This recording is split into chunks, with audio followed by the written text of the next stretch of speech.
Welcome. Getting the children all situated. Awesome. So I'm Kate Friedman. Hello. Do you guys want to share your names? Sure, I'm Brent Nelson. Nikki. Zakia. Melissa. Karen. Cool. I'm So Oh, so I'm just going to sort of tell you a little bit about me and then about this adventure that I had living in India in an unschooling community and what it looked like with kids from all over the world and also with the local kids. So this is sort of like my unschooling evolution that I didn't really realize was unschooling until I learned that word maybe like 3 years ago. But as a kid, I was always having ideas and inventing things, and I like made Barbie outfits and sent letters to Mattel when I was like 7, asking to be on their staff of like clothing designers, and they like politely wrote back that they don't employ 7-year-olds. And, then I like invented Polly Pocket before it existed in like a little ring box, and sent letters to toy companies and tried to get Fisher-Price to do it. And I was sort of always creating my own adventure outside of what the traditional school was. Did you go to school as well? I also went to school, yeah. And so in my junior year of high school, I tried out to be on an after-school homework help live TV show that was just for New York, and I got it. And so I went to the school that I was going to, and I said, look, I got this internship in Manhattan. It's at Cablevision. It's really prestigious. I know no one's done this before, but I'm just going to go to school for like half the day, and then I'm going to spend half the day at Cablevision. And they were like, what? Like, no one's ever done this. You're crazy. And I was like, don't worry. I've done all my high school requirements. Like, I'm ahead of stuff. Let me do this internship. And so I like created my last 2 years of high school being in educational TV production, which was pretty amazing. And then I traveled for the first time out of the country, and it totally blew my mind, and I realized that there were all of these other cultures that I wanted to learn from that I was hearing like useless facts about in school. I wasn't really learning in school about what these other cultures were. You had to like go and experience them, and so I got like the travel bug. And so I ended up going to school in Boston for my undergrad, doing radio and television, being super inspired by this television experience I had in high school, sort of not realizing that what was so exciting for me was this aspect of learning, right? And so I studied abroad in Italy, and that sort of like solidified for me that I was going to be traveling and learning from other cultures throughout my life. And so when I came back to New York after college, I started running summer camps and after-school programs and trying to infuse the things that I learned from other cultures in these very loose learning experiences for kids, right? Not so structured like school was, but more of having adventures. And so I became a teacher in New York, and I taught kindergarten special ed for 10 years. And in my last year, I was asked to predict the reading levels of these 4-year-olds in October for what they would be in May. And it was like mental note, click, I'm not doing this anymore, right? Like, I love teaching and I love kids and I love creating these experiences where I can give them lots of choice, but this is not it, right? Like, this is totally not it. So I learned about this community in India that practiced unschooling, and a friend of mine said, yeah, unschooling, it's this thing, like you trust kids and they make their own decisions and like the adults just let them do what they want. And I was like, oh my God, that sounds amazing. I want to go see what this looks like. So I spent the summer in India just observing this whole process with like international volunteers, and the base of the community was that it was environmentalism, regrowing an almost extinct forest. And all these families came with their kids to sort of just let them be and learn from everyone around them and do the environmentalism aspect. But also like thousands of hippies from all over the world who wanted like free lodging and to go like live on a farm. And so this was the evolution of Sadhana Forest, the place that I was in. It's in Tamil Nadu, in the southeast tip of India, right near Sri Lanka. And it was an Israeli family. He was a psychologist, she was an architect, they had their first kid. They were like, this is not it, we're going to travel until we find the place that's it.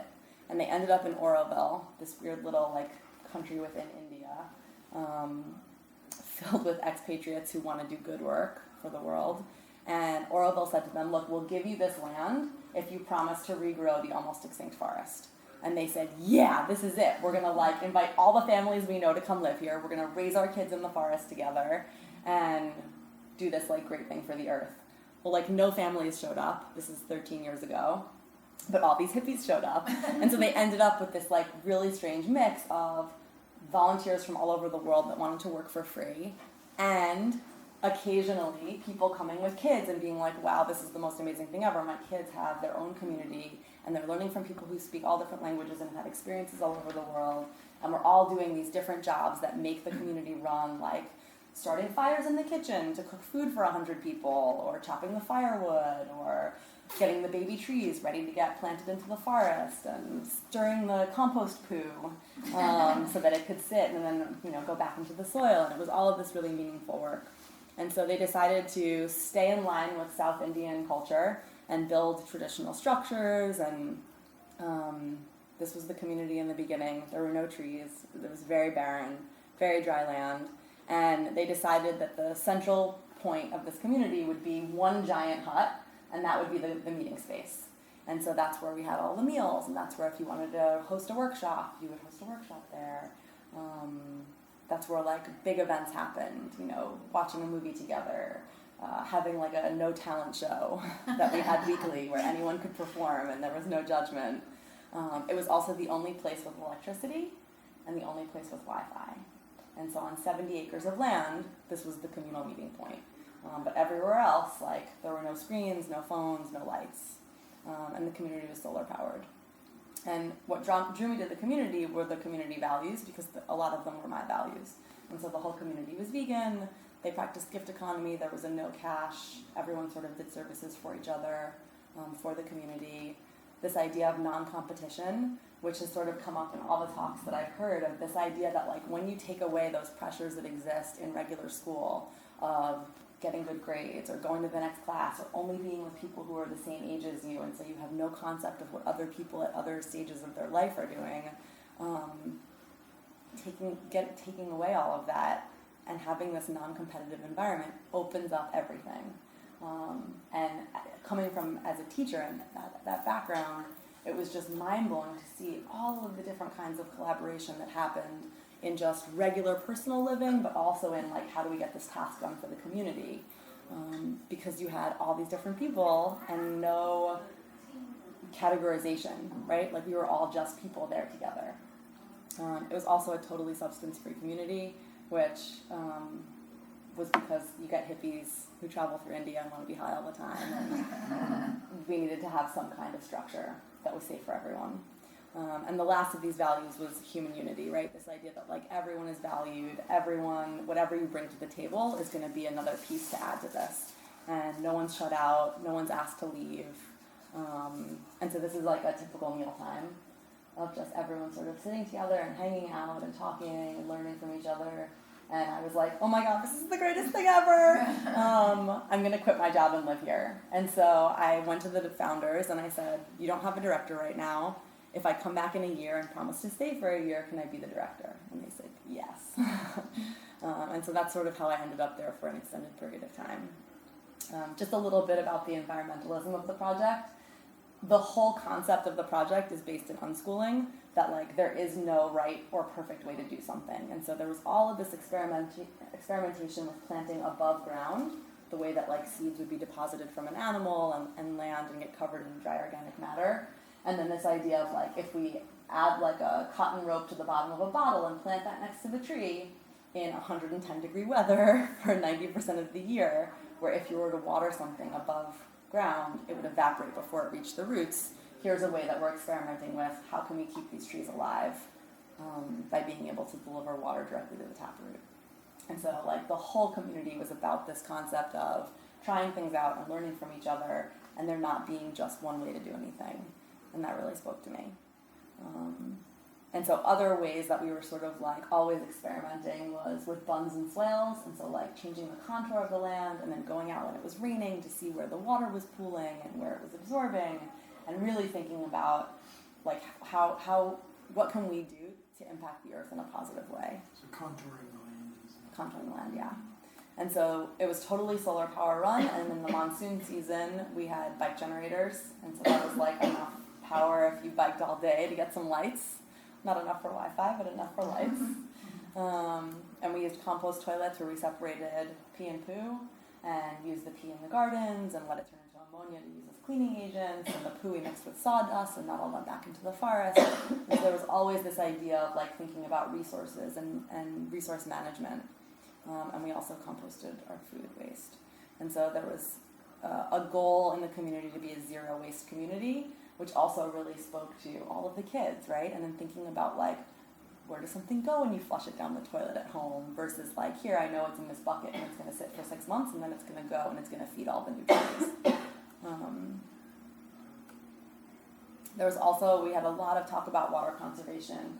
And the idea of this whole project was that, yes, we have all of this extra human power of volunteers coming, but can this be replicated in the local villages if they want to? And so we had one water pump for the whole community, and if you needed any water, you had to go and pump water yourself into a bucket and carry it wherever it went. And so this went for washing your hands, showering, laundry, all that kind of stuff. And we created this hand washing system where we would tie a cup with a tiny hole at the bottom to a tree, and then when we used a plant-based soap, and we would just fill up that bottom bucket like once a week with water carrying from the buckets so that people could wash their hands. And so typically when you turn on a faucet, it runs 7 liters of water a minute, right? That's like if you wash your hands in 1 minute, it's 7 liters of water. Whereas with this system, and it was just as efficient, it was half a cup of water.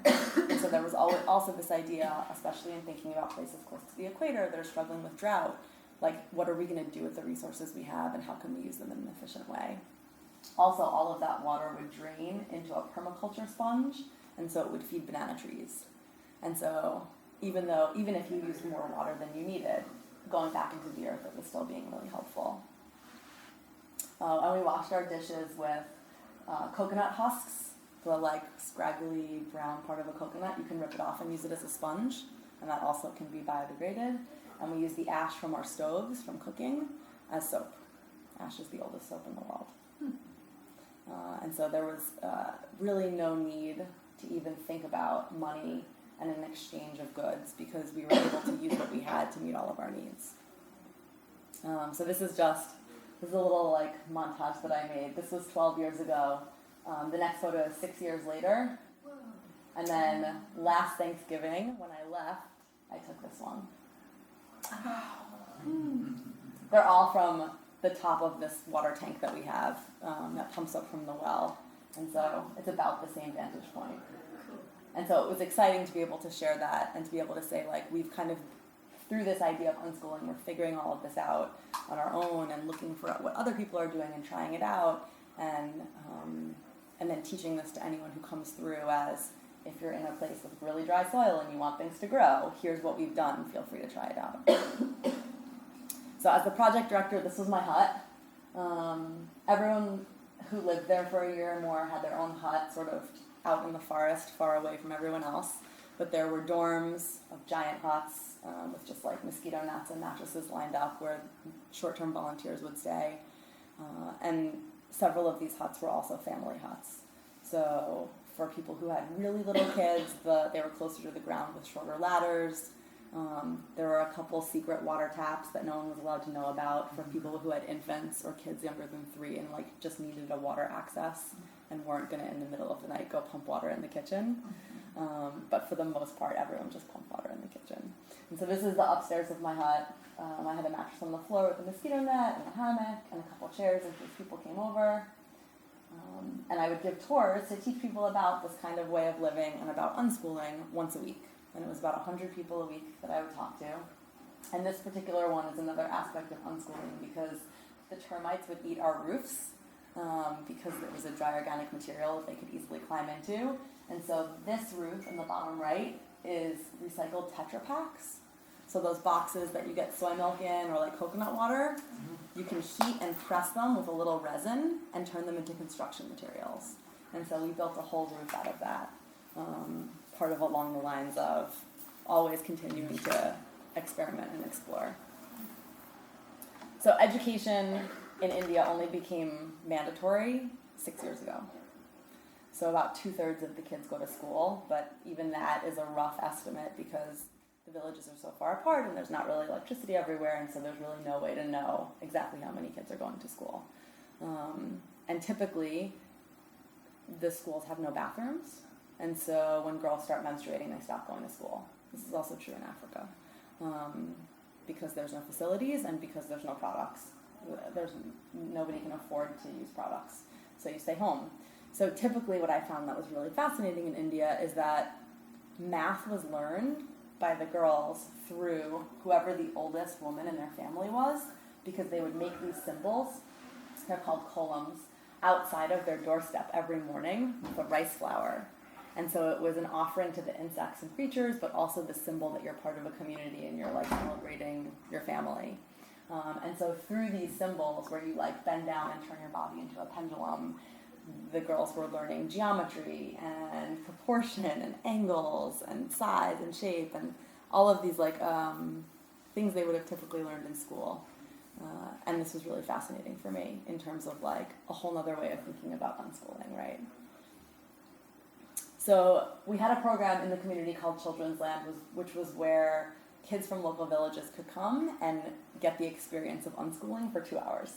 And we would always talk to the adults or teachers who came with them, and we would say, look, these kids are told what to do every minute of the day in their lives. Like, if they want to pick their nose, they can pick their nose. They don't have to sit in straight lines. They don't have to say please and thank you. Like, your job is to sit and watch. We promise nothing bad will happen. No one's going to get hurt. Just, like, be here with us, you know? Like, don't tell them what to do. And so if you wanted to volunteer in Children's Land, you had to learn about John Holt, and you had to read Learning All the Time. And you had to commit to a minimum of 4 weeks, so there'd be some consistency for the kids, and so that as the adult, you would get more out of it than just, I'm hanging out with village kids for the day. And I have 2 short videos to show you of what this experience looked like. But the thing that struck me the most was that the teachers, after a few weeks of coming, would always say the same things. They would say, wow, I didn't know that kid was a leader, and wow, I didn't know that kid was so creative, and these 2 kids have never played together because they're not in the same class, but now because we have a mixed group of different ages, like, look how close they are. And it was, like, always those same things, like leadership, creativity, and, like, bonding of other ages that came out. And it was interesting to be able to be in that position to share, hey, look, this is what happens when you have this kind of education system, and here are ways that you can sort of scrap that, even if it's just for 2 hours a week to give the kids another opportunity. Okay, so here's a little video.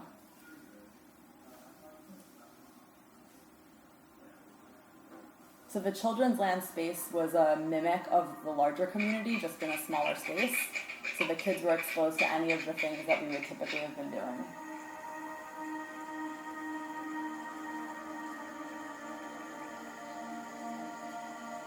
And their favorite activity by far was cooking and getting to use the kitchen tools that they knew from their homes.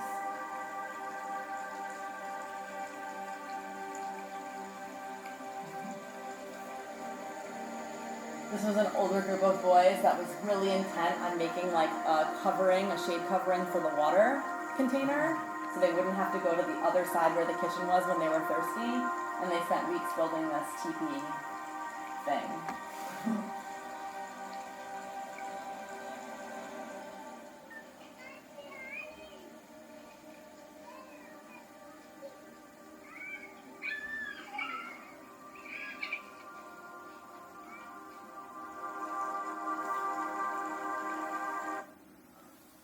And here's a more recent video that was made of the kids.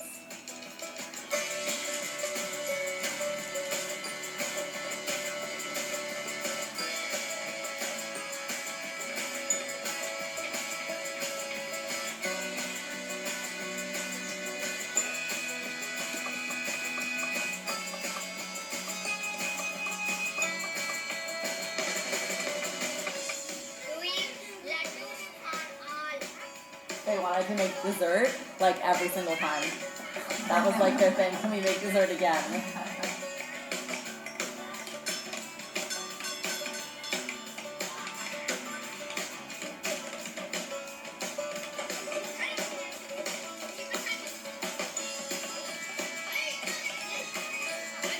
So these kids asked for tools and built a raft for the mud pool that they later turned into the floor of a tree house, which you'll see.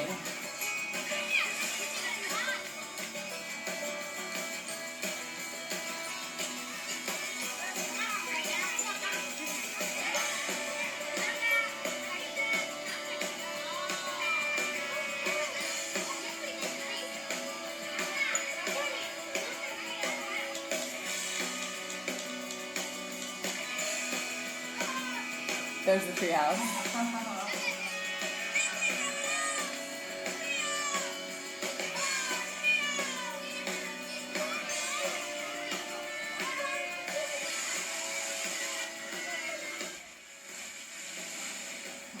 So these were set times and days that the kids came, and so the kids who were living with us in the community sort of went in and out. So you don't really see them in the videos, but they were certainly present. And so two of the resources that we shared with all of these kids and with anyone in the community was our recycling hut, which was an obscenely detailed and sorted and organized way of recycling. I mean, there were large usable bottles, large not usable bottles, just caps, metal bottles, just iodine bottles, clear bottles, bottles that could go back to the company so that they would sterilize and refill them. And so whenever you wanted to make something or use something, you could come and take these resources, which was great for us, but also great to sort of show the village kids that there's other ways of thinking about materials and reuse. And we also had a tool shed that anyone could come sign tools out of. And they were the typical tools that you would see in South India, not like fancy expensive tools that someone from France brought with them in their backpack. So my experience with the families who lived in the community, so this is Osher, and she is about 14 here. I met her when she was 12, and she was fluent in English, Hebrew, and Tamil, the local language. She's the founder's oldest daughter. And after me being in India for a few weeks with them, she said, "Hey, you teach those kindergartners in New York City how to read, right?" And I was like, "Yeah." And she was like, "You think you could teach me how to read and write? I want to sign my passport. I don't like that it's my mom's signing of my name on my passport." And I was like, "Yeah, totally." And so very similarly to what I would do with 4 and 5-year-olds, we played games for 7 weeks with letters and sounds. And by the end of the summer, she was reading at a first grade level. And after I left, even though they knew I would come back, she went to her parents and said, "Look, I want to see what school's all about. Let's go explore some of the local schools and sit in on them for a day and talk to the teachers and kids and see what it's like." And she found an alternative school with a mixed age group where you could study whatever you wanted and ask teachers to teach specific things and go on field trips and find experts in the community. And she went to school. And so a year later I came back and she said, "I'm in school, you're not going to believe it, it's totally not what you think school is like, come see my school." And it was like this open air, like giant art studio with like musical instruments and like a little stage for theater productions, and they had a library, and they were doing this study of history in India where they had like dioramas and replicas and things made. And she said, "Isn't this amazing?" And by then she was reading and writing like a typical 14-year-old. And so in 2 years, just because she wanted to and wasn't forced to and found a need for it, she learned how to read and write, you know? And so like, as someone with an early childhood background, people always say to me like, "Oh, you have to teach kids how to read and write." And I feel very strongly that you don't. And so this is her younger sister, Shalev, who since like birth has been obsessed with Bharatanatyam, a classical Indian dance. And so her whole life is centered around like becoming an expert in Bharatanatyam. She studies YouTube videos and then copies performances for the community.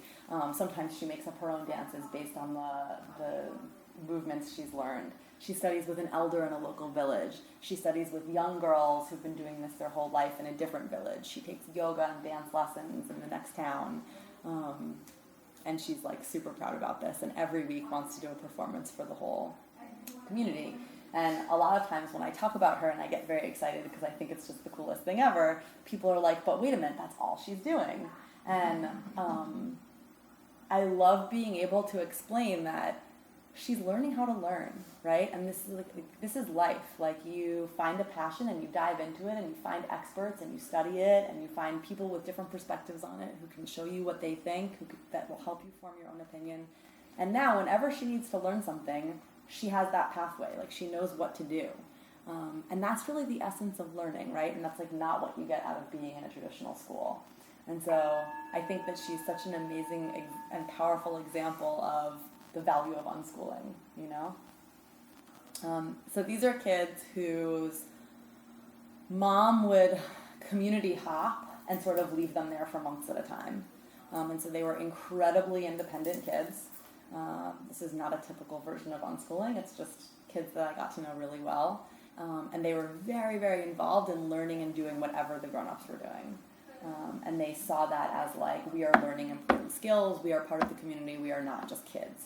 And they really felt themselves to be different from the other kids. And while they did play with them, they didn't spend whole days sort of like climbing trees in the forest like a lot of the other kids who lived there. They wanted to be like at 5 a.m. with their tools ready, we're going to go plant trees in the forest with everyone else. And it was interesting to see them sort of like how they saw the community as a resource for themselves and how they developed relationships with the adults and the people from around the world who were coming to volunteer. What age were these kids? All ranges? Jeremiah, the older one, was 11 or 12, and his younger brother was maybe 8 or 9. But they would like go into town and get rides on motorcycles back to the community, and they like made friends with everyone and had a cafe that they hung out in, and they were incredibly independent. And I had never seen ever in my life such happy, functional, independent, incredibly young kids. And I don't think it was great that their mom wasn't there all the time. I'm not condoning that. But it was just another way to think about unschooling, right? Like they would hike for days and then come back and be fine. And we'd be like, are you okay? Where have you been? And they were like, yeah, we do this all the time. We were like, okay. I'm like, sure. So this is a family that decided to come live out in the forest. They're Israeli. Their kids had been in typical schools. They'd done lots of traveling, but they were like ready to just do something totally different. And so they committed to live there for a year. Together, the parents ran the kitchen, all of the cooking, and all of the like ordering of supplies. And the kids, ranging in age from when they first came, Noam was 9, Amitai was 7, and Yishai was 2. And this is 2 years later. So they're like 11, 9, and 4. And they all had very different takes on being part of the community, right? So Noam wanted to do and learn everything. He was like, I'm going to help serve dinner, and I'm going to build the fire when we need to cook, and I'm going to like push this zero-emission vehicle to bring water out to the forest so we can fill the little water bottles in the trees. And he was just super into being part of the community, which was an inspiration to his younger brothers, right? And so whenever he was in the mud, Amitai was in the mud with him. And Amitai was very into climbing and circus arts, and so he took classes doing silk climbing and silk ropes, and would come back and then teach that to everyone. And so they all had their passions and could like inspire each other and everyone else, and then also teach it, which was really fun. And occasionally Shai would take his clothes off and join them, and just like get in the mud. And they also loved taking the media they had learned living in Israel as kids, change the words, and re-perform it for the group at the Untalent shows. And so for us it was hysterical because it was just like this totally made up thing, but for Israelis who came through, it was this amazing like reinterpretation of their classic TV shows from their childhoods, which was like a whole nother level of cultural appropriation, you know? But it was also really cool that they were interested in like retaining that side of their life and like bringing Israeli culture into the community. It felt really good for them, and they made that bench. They made this whole setup. So one day they got to take a ride in a construction vehicle, and it totally inspired them, and they decided they were going to be construction workers. And so they began soliciting elders in the community who had building knowledge to teach them about the building of the huts that we had. And they decided they were going to make a treehouse. And so they spent months, mostly Noam and Amitai, with different people helping and not helping at all times of day and night, until they had built this really amazing treehouse. And I'm sorry that I don't have a final photo of it, but they had created a covering for it and a pulley system so that they could bring things up and down. And they were so proud of it, and they slept in it. And it was just like this other amazing experience of they had something they wanted to do and they learned how to do it. And like that's the essence of learning, right? Of like learning how to learn. It doesn't really matter what it is, you know? And they would come do tours of it. Like I would do tours of the community. They would do tours of their treehouse and bring groups by. And it was like this whole big deal to share. So the other really cool part that I didn't know about unschooling was there are these Korean traveling schools that do 6 months of school in Korea and then 6 months traveling. And it's all sort of based on unschooling and gift economy. That's not what they call it, but that's what it looks like, where they come volunteer in projects all over the world with their are teachers, 2 teachers, 20 kids. There's always one kid with special needs. And in exchange, they sort of provide their arts, performing, music, cultural background to the community as entertainment and teach that back and forth with the skills that they're learning. And so this was a group of kids who were very pumped to play American music for us. Oh my gosh.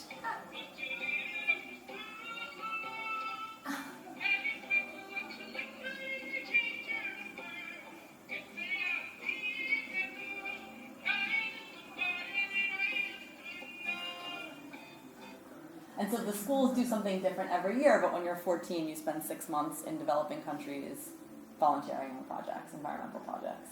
And that was like this whole other fascinating aspect. Like all of a sudden for 10 days, we'd have 20 14-year-olds from Korea, you know? And it just created this environment where everyone was always learning from each other and sharing experiences, and there was this like changing of people that kept coming and going, which created a really rich environment. So my takeaways from this like year and a half of unschooling and living in India were that there are all of these services that are now exist for home and unschoolers that have never existed before, right? So in Brooklyn, there's Cottage Class, which is a website you go to, and kids can pick classes that they want to take that are offered by providers that would normally do field trips and like after school programs, but are now starting to provide daytime classes for the home and unschooling community. So that there's another way that kids can get community with other kids who are like them and families who are like-minded, doing things they're interested in their neighborhood, without feeling like it's a school experience. And NEPRIS, which is an organization where you can pick an expert in any field and Skype with them. And so if you want to learn about something, you go on and you find someone who knows it and you have a conversation.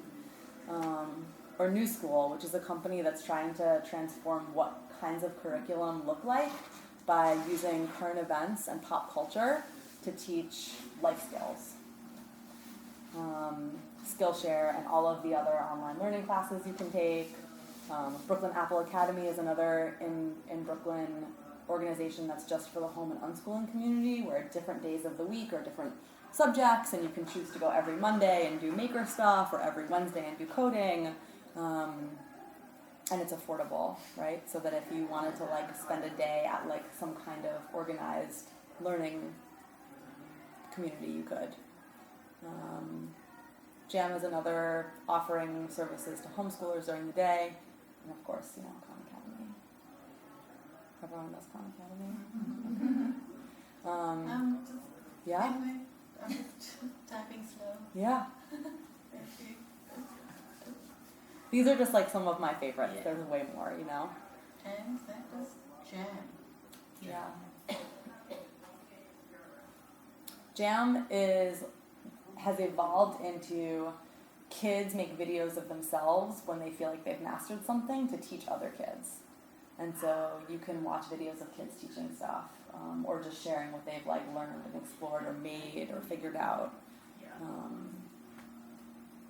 And so the other takeaway for me, coming from a public school background, a teaching background, is that there are now micro schools that are experimenting with an unschooling model in a formal educational setting. So like the Alt School Network, where teachers are not called teachers, they're called facilitators, and kids learn whatever they want at their own pace, and there's like a share at the end of every day. And there isn't like set curriculums, and like this is the time you have to eat lunch, and it's a very like free-form community where the kids are with multi-age groups and 5 adults, but there isn't that like adult directiveness that you would see in a typical school. Same with the Agile Learning Centers formed on software Agile, and this idea that like you set an intention in the morning of what you're going to study that day, and if it happens, it happens, and if it doesn't, that's okay, you just reflect on it. And I'm going to spend half the day on a personal project and half the day on a group project, or I'm going to spend this week doing a collaborative thing with my best friend. And so there's all different models and ways of thinking and looking at learning that are happening in more organized settings now. Harbor Hill Schoolhouse is in Brooklyn and just began this year. And the Brooklyn Free School is sort of like in Brooklyn, original, not exactly democratic, but stemming from democratic-like schools of kids picking what they want to learn and being in mixed age settings. And so my mission now is how can I bring aspects of unschooling into public education? Because I feel like you can't really scrap the whole system. That's not going to happen. It's going to exist, but it can be infiltrated, right? And slowly changed to meet everyone's needs. Because as great as it is to say I'm going to quit my job and travel with my kids, for some people economically that's not a reality. Parents have to go to work, and it's whatever job they can find, and their kids do need to be somewhere all day. And so thinking about that, what can we do to change that and change what their experience is? Yay. That's it. Does anyone have questions or comments or? So how do you want to do this? With that goal? So I'm working with an organization called Materials for the Arts now that is a reuse warehouse in Queens, and they accept donations and then give them free to public school teachers and nonprofit arts organizations. And so I work with them to go into schools and sort of slowly change what teachers are doing to be what the teacher wants, and instead be what are the kids into? Here's all this stuff, these materials, what should we make or what should we do? And sort of, it's a professional development for teachers that's guised in, let's do an art project with the kids. Mm-hmm. And so it's a slowly changing mindsets of teachers kind of project. I'm also working with the alt schools. They do this cool thing where they employ experts. And so you're sort of on call to be there when the kids have something they want to learn, and it happens to be what you're an expert in, and you work out some sort of schedule and come in and are a resource for the kids. And I think that's a really great model of thinking about your community and the people in it and what they have to offer, and celebrating that because you know a lot about something, you can be that go-to person, the expert for them. I also teach classes on Skillshare, which is a project-based learning application. I like it better than the other ones because there's this idea that you're not just learning something, but you're also going to do something with it and then share that with the community. And so there's all these examples of projects. I teach mandala drawing as a meditative art practice, and I teach how to take world bicycle tours because I spend about 6 months of the year traveling by bicycle with my boyfriend all over the world. And oftentimes we're going to communities that practice unschooling or that have some sort of aspect of this, and there are a ton in Spain and France, if anyone wants lists, where you can go and people are doing this thing that they're not even calling unschooling, but it's just community living with their kids. And not putting their kids in public schools. Mm-hmm. What? I would like a list. Yeah? Yeah. Okay. Yeah, I also teach graduate classes at Bank Street, which is a college in Manhattan just for teachers.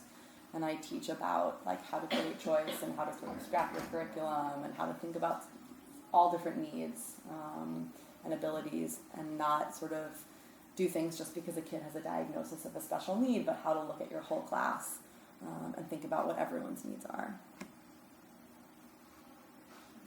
This was a couple of them. So exciting. Yeah. Yeah. I'm trying to infiltrate at many levels. This idea of giving kids choice. Yeah, I got you here. Yeah. But so if anyone ever wants to go visit this community, it's called Sadhana Forest. It's just sadhanaforest.org. You just show up and volunteer. You can tell them in advance. You don't have to tell them in advance. You can stay as long as you want as a family. There's no minimum. And it's about $5 a day for food. And you get 3 vegan organic meals a day. And other than that, there's no exchange of cash. And there are a lot of families that we see that will come on an annual basis, during Christmas vacation or during summer vacation. And so there's some kind of continuity that I'm going to live in a place and I get to know it and I get to know the people there and I get to know the rhythm and feel of that life. And then we go back to our normal life, but then we're going to come back again. And so you get to see the forest grow over time.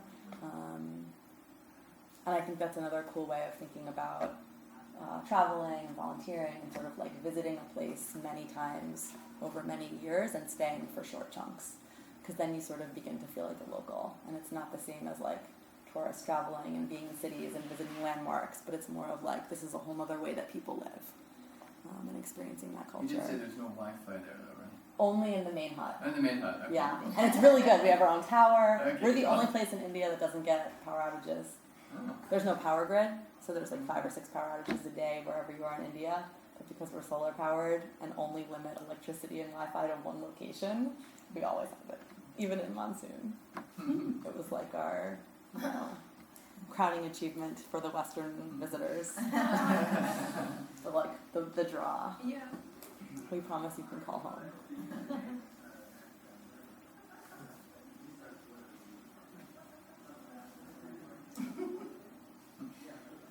So how did you stumbled across this again? So one of my best friends, I was saying, I've always wanted to go to India, I have summer vacation, maybe I'll just buy a ticket.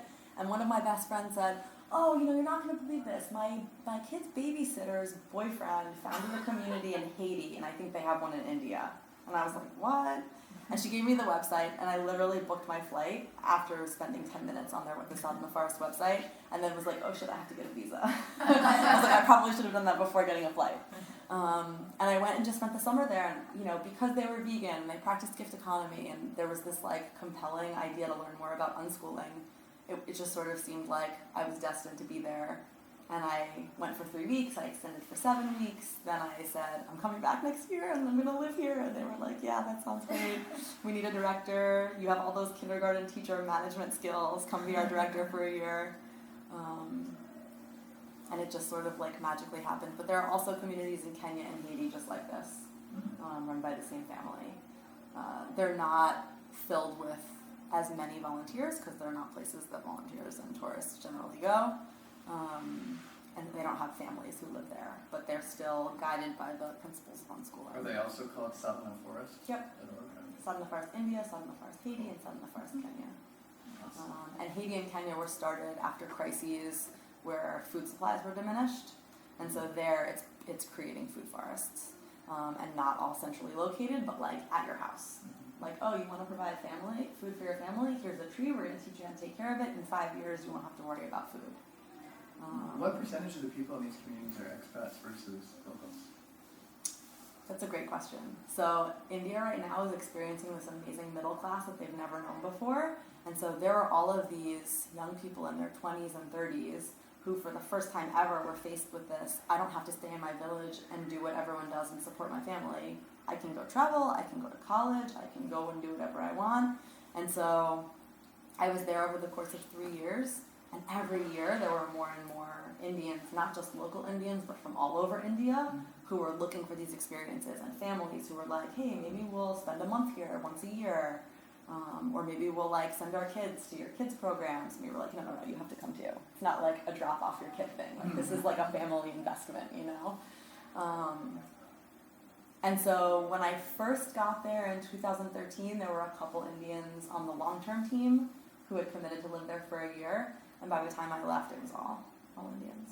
Wow, 100%. 1 or 2 foreigners. Wow. Yeah. Which I'm sure will fluctuate, Yeah. but it was certainly an exciting increase. I mean, the goal is to have buy-in from your local community and to not be this Western thing, imposing itself. So when you talked about when you told the teachers who brought the kids for a couple hours, okay, just relax and watch what's going. What did you see happen? Did they change their sort of philosophy a little bit, or did they? Totally. I mean, some of them just were oh, I can go to the parking lot and text for an hour. Great, I'm gonna go do that. And then they would come in for the last 10 minutes, which actually turned out to be this magical thing because by then you could really see what had formed over the last 2 hours, and it wasn't just the slow. I mean, for us it's exciting to sit and watch something develop slowly over 2 hours, but for teachers who are to see that last 10 minutes was really big, and then they would spend more and more time every week hanging out. And some of the teachers would get involved and sort of learn this way of just being with the kids and interacting with them and not directing them. And when I left, we had implemented a new program that was going to start where our volunteers were going to go observe the teachers in the schools to see if there was any impact or shift in their communication with the kids once they were outside of this environment, because we really didn't know if there was a lasting impact or if it was changing anything, or if the kids were acting different, you know? That the kids were like, that every time they would come and it was their first time, they would just like run around and scream like, oh my God, I've never experienced this kind of freedom. Yeah. But then like the next time they came, it was like, oh, wait a minute, we get to do this again? We're not going to just run around and scream, like get those tools, get that thing, let's go to the recycling hut, let's do this thing with bottles, let's make a vertical garden. And it was like this, they came with all of these ideas, and so it became, we didn't really know how the program was going to go. And so it became this, like, the end of every session would be like a 5-10 minute reflection, totally unstructured, of just like the adults saying, what should we get ready for next time? And the kids saying, please bring all the hammers, or save this particular glass bottle for us if it comes across the community this week. And so it became this sort of loose, like, preparing for them and then having what they needed. And of course they needed other things, or they didn't use what you had, but there was this idea that, like, someone cares and they want to know what we want. And it was very powerful for the kids. Like, the fact that we saved the raft for them, and then they were able to later use it, they, like, couldn't believe we saved it. And we were like, we said we would. And they were like, yeah, but, anything could have happened to it. And we're like, no, you said to save it, so we saved it. Like, we weren't going to let another group who came through dismantle it and build something else, And then it became this amazing example to the kids who came on other days of the week to be like, oh, the Monday group made this raft. You guys want to try it out? Like, we can't take it apart because they still want to use it, but you can go use it as a raft. And so there was all of this sort of, like, even though they didn't know each other, learning from each other. It seems like the creativity that they brought to bear was really practical too, like when you make a garden or a treehouse or that's The water tower thing was amazing. It was like months of them building this teepee and then finding the right fabric and covering it, and is there going to be a door, and we need to put a stool for the tank of water on top, and should we have one cup, should we have a bucket of water to wash the cup in case you put it on your lips, because some people don't know that you're not supposed to put a cup to your lips in India. You just pour, And it was like this whole, like, all these things you had to think about because they wanted the water to be closer to where they were playing, How many people are in the community altogether? So there's about 10 to 20 people who live there year-round and, like, run the place, and then there's anywhere from 30 to 150 volunteers. Wow. Okay. Yeah. Like, in our summer months, it's 30, 40, 50 volunteers, and in our winter months, that's when everyone travels to India, because it's cooler. It's still incredibly hot, but it's cooler. And we could get anywhere from, like, 110 to 130. Yeah. With maybe half of those being kids? No. Maybe like 10% was always kids. Oh, okay. Yeah. I mean, we had 70-year-old and 80-year-old volunteers come and say, like, I'm going to dig all day. And we were like, you don't have to. And they were like, no, we want to. And we're like, okay. If you want to dig, dig. It's really hot. Make sure you get taking up water, Yeah, it was mostly 20s and 30s travelers and couples. Okay. And then, like, a handful of families would come through. Okay. Some spontaneously and some because they came every July for a month. Yeah.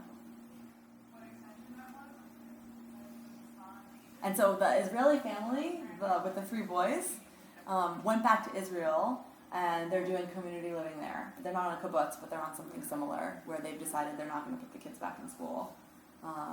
Even though the family in Israel is like, you came back, everything's going to go back to normal. And they're like, no way.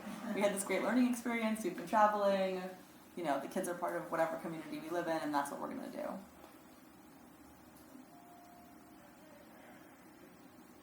So when you're going into public schools, how does that, like, initial conversation go? If, like, So I give it's this- obviously not like, I'm coming in and I'm going to Right. radicalize everything, but, like, how does that early So I was telling conversation- Sabrina earlier, this past year, I came home and I, like, didn't know what I was going to do, and I was sort of deciding this, like, life path, and that I wanted to still be able to travel and volunteer, but that I was going to have to find a way to make a living, and so I'm going to be, like, a consultant and contract myself out, and have this, like, subtle way of bringing unschooling to public schools.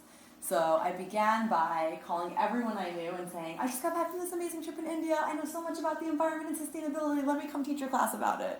And I would do some kind of presentation like this, but more interactive and more photos and videos with kids. Just asking them about like things that were normal in their life and what they thought it was like elsewhere, and giving them like this compare and contrast experience of what it is like to be a kid living in a developing country. And I would, towards the end of the presentation, start talking about unschooling and did they know what that was, and none of these kids went to school, but the Indian kids go to school, but they would come to us and not go to school, and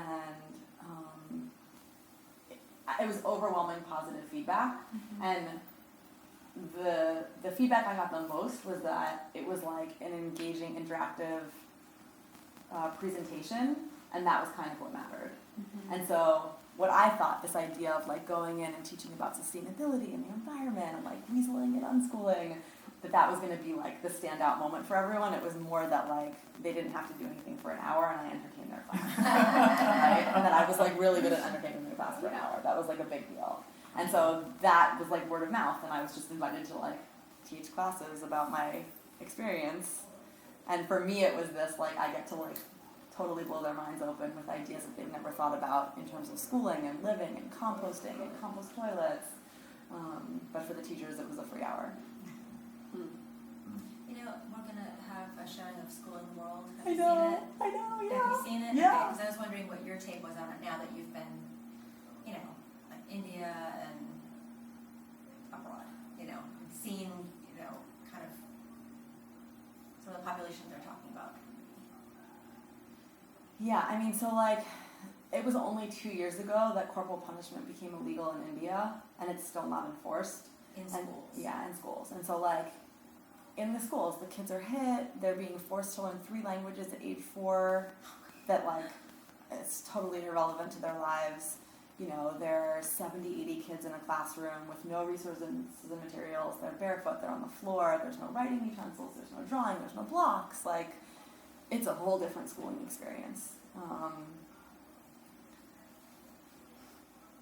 And it, you know, there's like a guilt, like this like feeling that like, oh, we did this to like everyone. Like we thought you had to have this like uniform schooling experience and we pushed this on the rest of the world. Yeah. And that's definitely the position of schooling the world. This idea that like the white man came and like decided what everyone should do and take away their culture. And unfortunately, I think what we're seeing now, even here in the States, is that like those really tight cultural, long-standing traditions are disappearing because of this idea that like you have to go away to college and get a job and live in the city.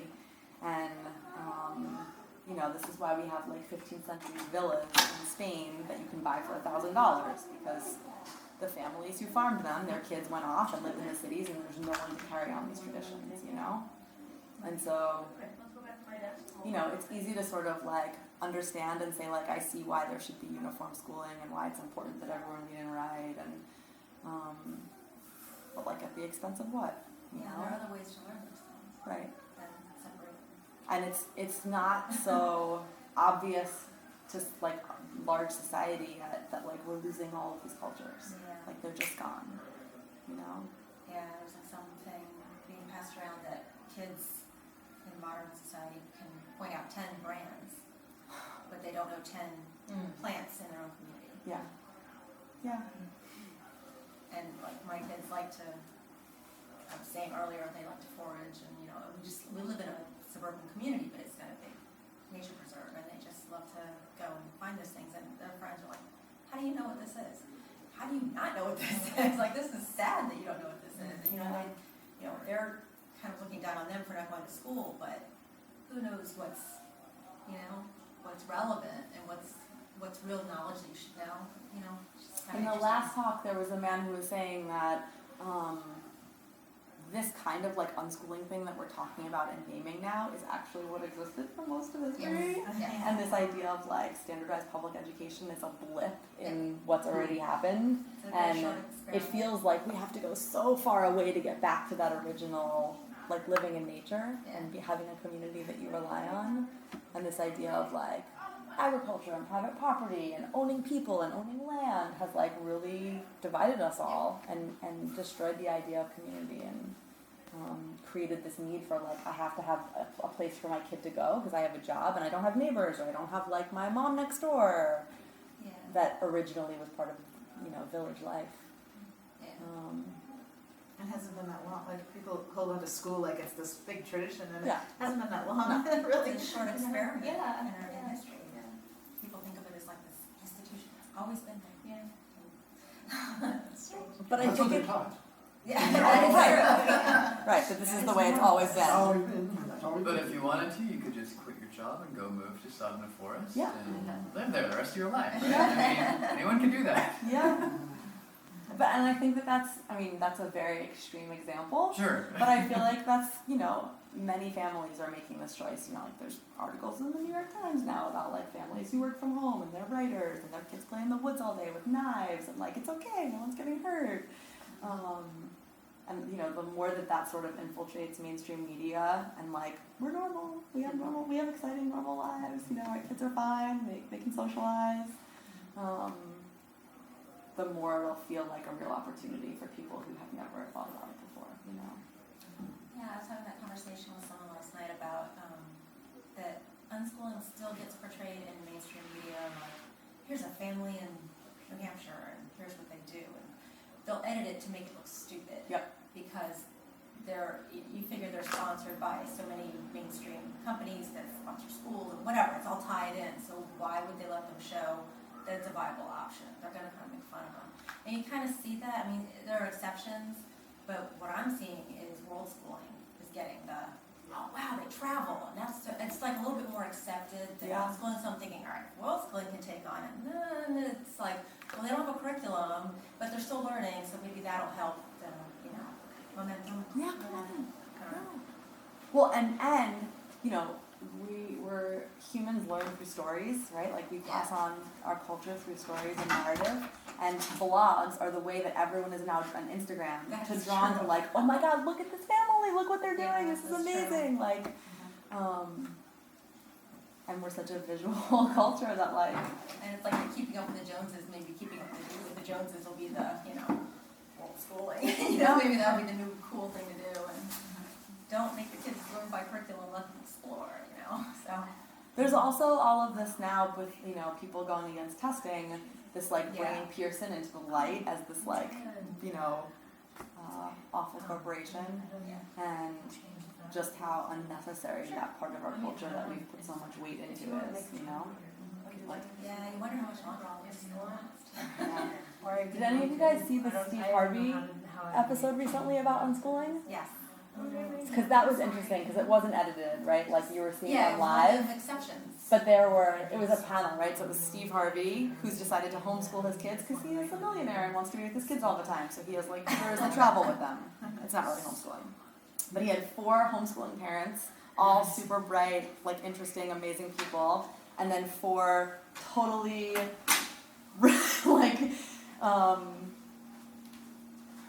conservative, typical Midwestern Americans who were like, these people are bug nuts.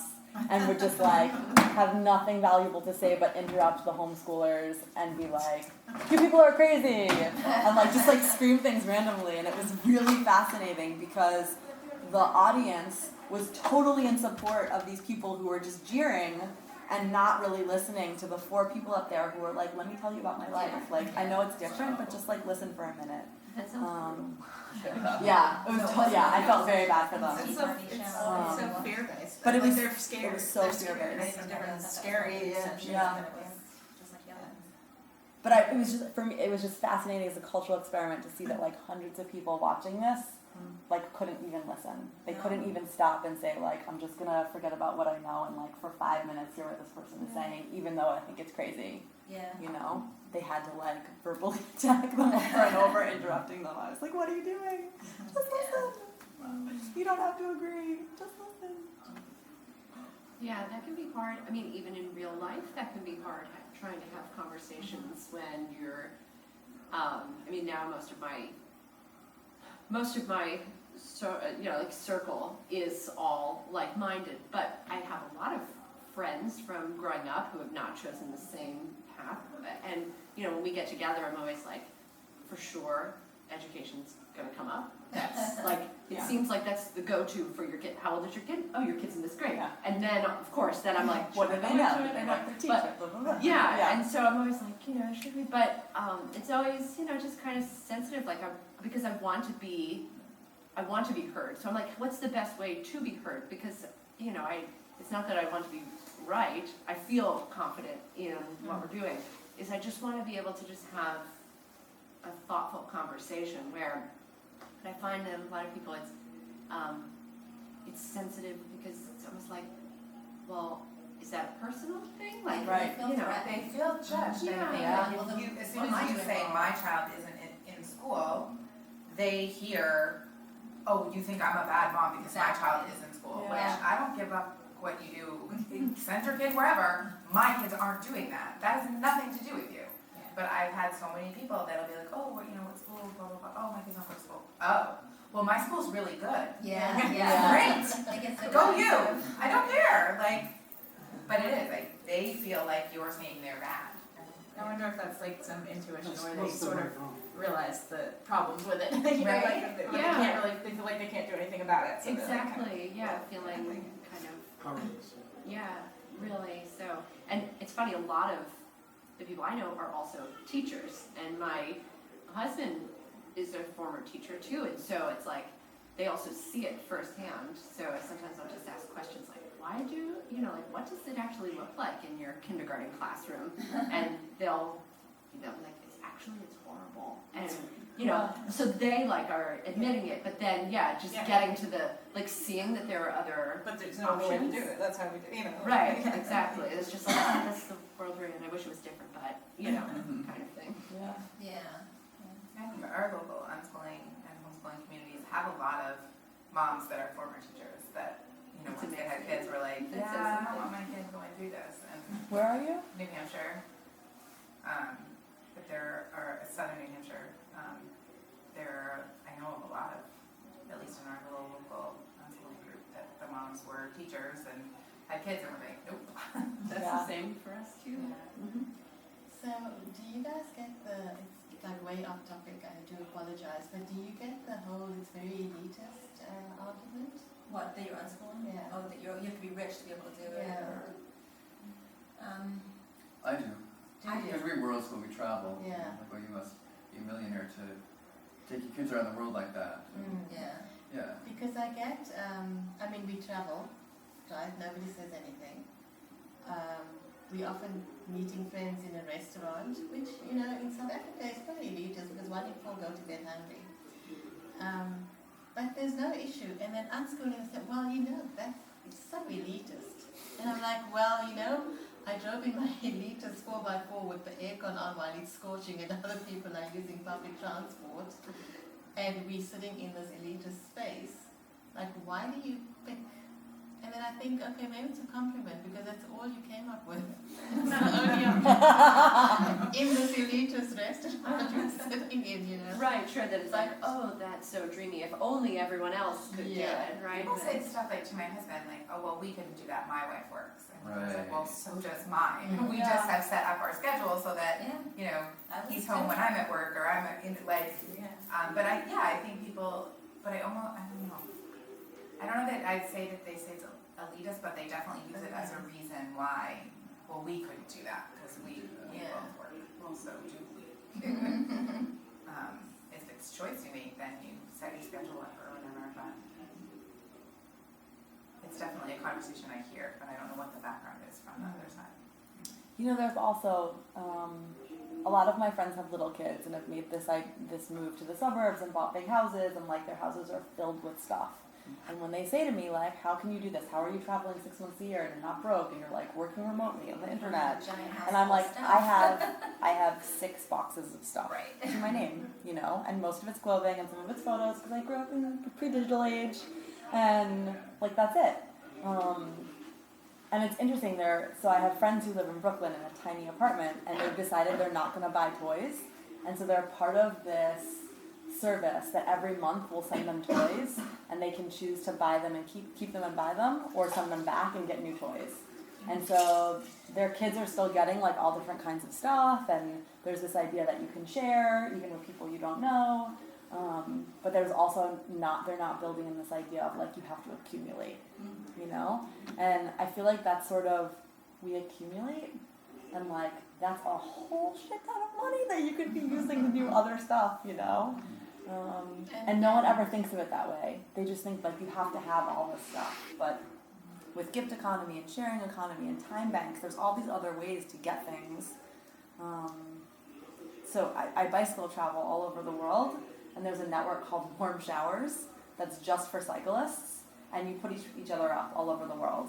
And so I did 1,000 miles north to south from Amsterdam to Barcelona last year, and I stayed with other cyclists the whole way. It was free, you know, and it was community, and it was like, oh, let me tell you this route down the river that you should do instead of going to the other side of town before you leave the country, and like,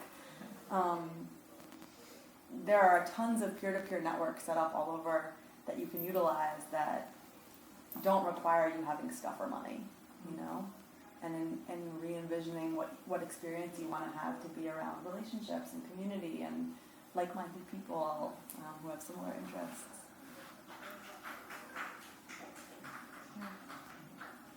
It's exciting, and I love when people keep telling their stories because I feel like that keeps planting seeds all over the place. Yeah. You don't know where that's going to lead in someone's life, or you know, just the more you hear about it, the more just an available option it might be, even if you never take up, you know, from it. You're like, oh, it seems like there's things happening around here that are different, you know.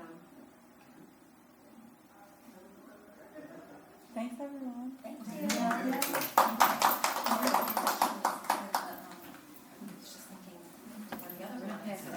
I want to just have these tabs of all the resources that you guys have given me just up on my computer at all times. Just toggling between like, how can we incorporate all of these? Yeah, great. Thank you. Yeah, thanks for coming. But they said. How can I get that list from you of these places in Spain and France? That sounds really cool. So I have, on my website I have a blog and I've blogged about all of them. Okay. But I can also like email you a list. Okay. What's your website address? It's Kate Friedman, KateFriedman. Okay. .co. .co? Yeah.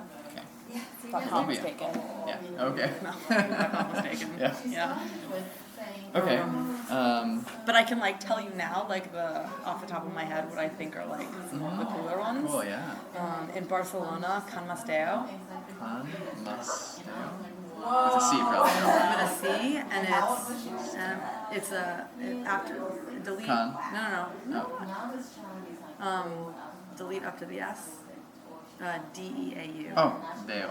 Deo. Can Masteo. I might finish But with not that. Can Mas. Can Mas. Yeah, Can Masteo. Okay. And then Okay. there's also I love Barcelona, so that's really cool. And what is it exactly? Is it like a... it's a communal living space that manages a bunch of community gardens and farms. Uh-huh. And so they sort of do local agriculture with members of the community, but Okay. as an intentional community, they do different kinds of house building. And so there's a cob house, there's a solar house, there's a spiral log cabin, there's like all these different things. So let me also tell you, like, I Yeah. have 3 daughters, 13, 11, and 5, and we would love... Do you know if there's any of these type of communities that are more likely to have kids? So Can Masteo has kids. They also Okay. have a really long wait list. But if you Okay. were a family Uh-huh. willing to stay for like a couple months, Uh-huh. they might be like, yeah, that sounds great. But Okay. I know for like individual travelers, Uh-huh. they say like, come take workshops with us, but like don't sleep here. I see. But things are totally different when you're a family. Okay. There's way more opportunities because people want that. They Okay. want more kids around for their kids. They Yeah, want more totally. other experiences and perspectives. Yeah. Calafu is also one. Cala? CALAFOU, which is in France but really close to Barcelona. Okay. And that's a totally open space. It was like a burned down factory, Uh-huh. and there's like a weird apartment village nearby because they wanted everyone to live close to where they worked, but it's all been deserted. And everyone's kind of doing their own thing, but they have woodworking, so when they need money, they make furniture, and they do lots of canning of fruits and vegetables and jams. They're also like a very sexually open community. Okay. Just throwing that out there. Okay. Like their big money maker last year was like a calendar of them all in nude and different fetish costumes posing in the like burned ruins of this place. Oh my goodness. Okay. They also have an incredible tech makerspace filled Oh, really? with broken tech parts, and they Oh, that's cool. all sorted and categorized, and they have the World Tech Day is there Really? or something, or what's it called? Oh, it's one of the World Hackathons is there. Okay. Yeah. Wow, that's cool. And another one is Kenda Kresh, which is also like on the border. There. Sorry.